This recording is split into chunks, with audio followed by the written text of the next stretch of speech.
In a small village nestled between rolling hills, a young boy named Aryan dreamed big.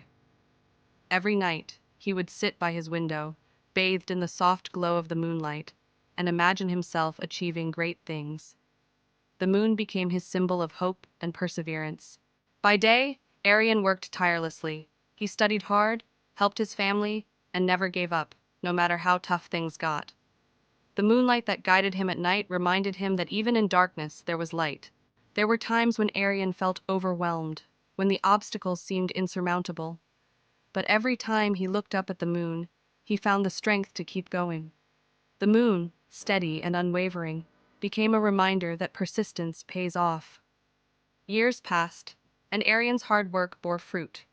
He achieved his goals and became a source of inspiration for others in his village. People began to call him the Moonlit Dreamer. Aryan's story teaches us that no matter how dark the night, the moonlight will always guide us. It reminds us to persevere, to keep dreaming, and to find strength in the light that shines within us. Embrace the moonlight and let it guide you to your dreams.